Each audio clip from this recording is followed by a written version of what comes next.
случайно, на 24-ти точно. Не, този дъжд вали нарочно, щом пеят майските кълчуци с шарени славянски звуци.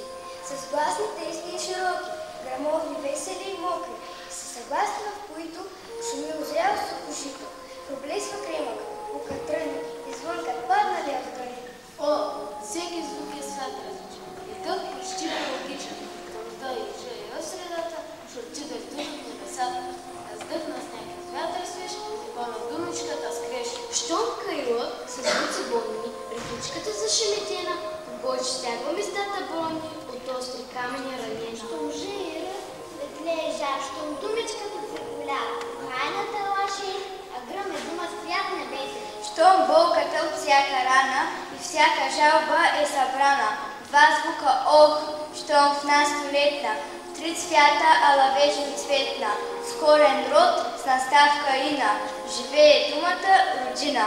Симфония от живи звуци, гърми в дъждовните улици, и падат капки на сбълбугари, като горещи бели бугълки. Но ще е грешка да се смята, че този дъжд е за земята. В него има нещо тайно и не вали така случайно. На 24-ти точно. Всяка година той нарочно пристига, там от юг отдолу, където са атоми сол. Духът на времето изплаши, пропъди думичките наши. Те умират, те ръждясват, като цветя без дъжд слънчасват.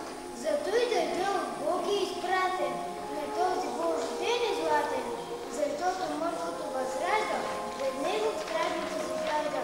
Душата ще остане суха, душата ще остане глуха.